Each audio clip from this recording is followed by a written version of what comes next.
For 200 million years, crocodiles have been nature's perfect killing machines. Cold, calculating, and patient. And on a quiet morning in Jerusalem, one of these prehistoric predators reminded the world why it still reigns supreme. The biblical zoo in Jerusalem is a place of wonder, a sanctuary where visitors marvel at creatures from around the world, housed in carefully designed enclosures meant to mimic their natural habitats. But on this particular Sunday morning, before the first guests even arrived, something went terribly wrong. Jerusalem's biblical zoo had always been a place of wonder, a sanctuary where the exotic met the educational, where families strolled through the winding paths to marvel at creatures from across the globe. But on that fateful Sunday morning, the peaceful hum of the zoo was shattered by a horrifying event that would send shockwaves through the entire country. It began like any other day. The zookeeper, a seasoned veteran with 2 decades of experience, stepped into the crocodile enclosure, likely running through the motions of his daily routine, feeding, cleaning, checking the animals for signs of illness or distress. Tasks he had performed countless times before. But that morning, something went terribly wrong. The crocodile, later identified as a massive reptile named Clarence, had been a resident of the zoo for several years. Originally raised as an unusual pet in Eilat, Clarence had spent over 3 decades in the care of a man named Dr. Reginald Morris. The creature had grown up in an environment vastly different from the wild, surrounded by human presence, forming an almost unnatural bond with its owner. But Clarence was still a crocodile, a prehistoric predator hardwired for survival, with instincts that ran deeper than any human connection. As the zookeeper entered the enclosure that morning, Clarence struck. The massive reptile, nearly 16 feet in length and weighing hundreds of pounds, lunged at the unsuspecting man with terrifying speed. His powerful jaws clamped down on the zookeeper's face and upper body, the sheer force sending a sickening crunch through the air. Before the man could react, he was yanked off his feet, his limbs flailing as Clarence dragged him toward the water. For those unfamiliar with crocodile attacks, they follow a disturbingly precise and efficient pattern. These creatures, remnants of a prehistoric world, are ambush predators. Their preferred method of killing is the infamous death roll, a maneuver designed to disorient, rip flesh, and drown their prey in a matter of moments. As Clarence pulled the helpless zookeeper toward the water, his intentions were clear. This was no warning bite, no territorial display. This was a hunt. But then, something unexpected happened. A security guard on patrol, hearing the commotion, rushed toward the enclosure. In his hands, a firearm loaded with stun bullets, his only chance to stop the attack before it became fatal. Without hesitation, he fired. 1 shot, 2, 3. The crocodile refused to let go. More shots followed, 7 in total. The reptile recoiled, its grip loosening just enough for the zookeeper to be pulled free. Bloodied, barely conscious, and clinging to life, he was rushed to Hadassah Ein Kerem Hospital in critical condition. Meanwhile, the crocodile lay still. The aftermath of the attack was grim. By the end of the day, it would be confirmed dead. We arrived at the crocodile enclosure, and members of staff brought a conscious 40-year-old male to us. Paramedic Yisrael Polak later recounted. He was attacked on his face and upper body. He wrestled with it, assisted by other staff members, who managed to rescue him from the crocodile's jaws. We provided life-saving treatment and evacuated him in serious condition. The ambulance sped toward Hadassah Medical Center, sirens wailing. Doctors were already on standby. The injuries were catastrophic. Severe facial wounds, multiple fractures, torn muscles. He was rushed into emergency surgery, where a multidisciplinary team worked for 9 grueling hours to reconstruct his shattered body. Meanwhile, back at the zoo, an eerie silence settled over the enclosure. The air still smelled of gunpowder and blood.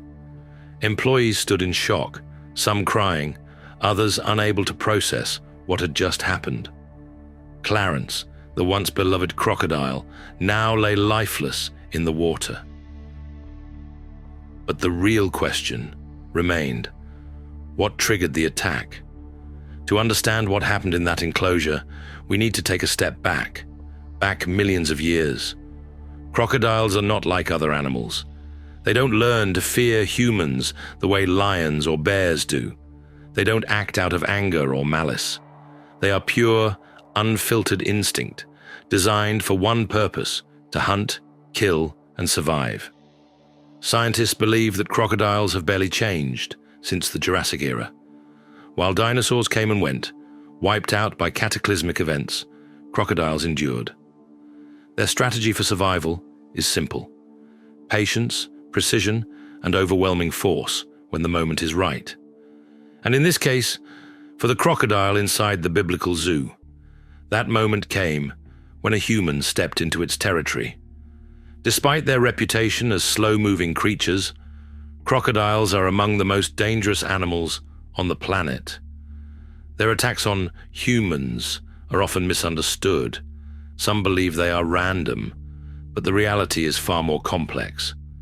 Attacks typically fall into one of three categories, each driven by the crocodile's instincts and environment. One of the most common reasons is mistaken identity. With poor eyesight above water, crocodiles rely on movement and vibrations to detect prey. A human bending over, splashing, or walking near the water's edge can easily be mistaken for an injured animal, an easy target.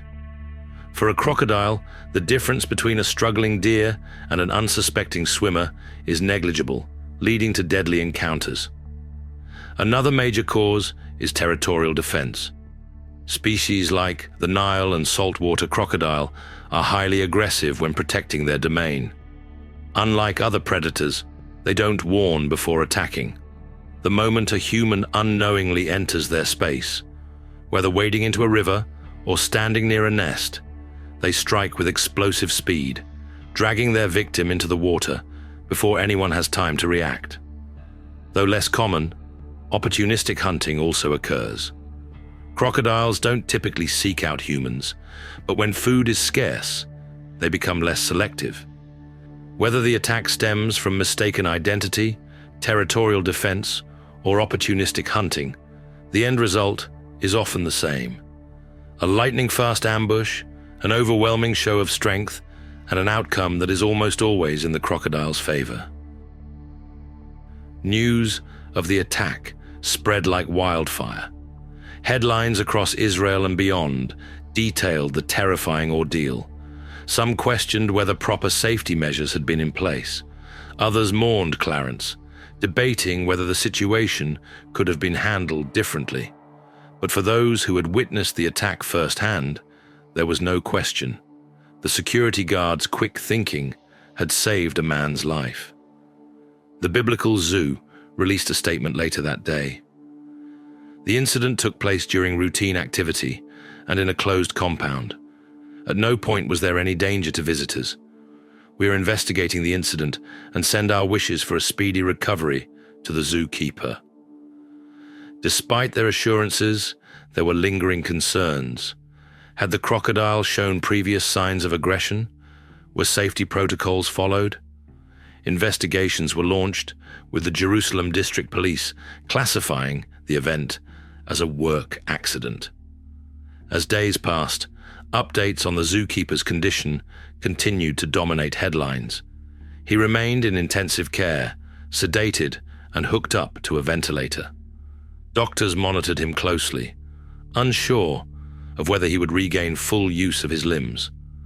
The road to recovery would be long, but he had survived, a miracle in itself. His family, overwhelmed with emotion, spoke to the press. "We are just grateful. He is alive," his wife said through tears. The doctors, the paramedics, the security guard who saved him. We owe them everything. This tragic incident at Jerusalem's biblical zoo is a stark reminder of the fragile line between humans and nature, a line that, in moments of disaster, can be tragically crossed. The zookeeper, a man who dedicated his life to caring for creatures of immense power, now lies fighting for his own survival after facing the very force he worked with. It is an ironic and haunting truth. No matter how much we think we understand the natural world, it remains a force beyond our complete control. The zoo, a place meant to educate and inspire, now becomes a symbol of nature's unpredictable fury. It forces us to reflect on the delicate balance between humanity's ambitions to tame and conserve the wild and the raw, primal instincts that lurk beneath the surface. As we look back on this tragedy, we're reminded that while we may hold dominion over nature in theory, there are moments when we are powerless in its presence. This event underscores the inherent risk of working with wild animals, a reminder of the respect and awe they command. In the end, it's clear, nature will always have the final word.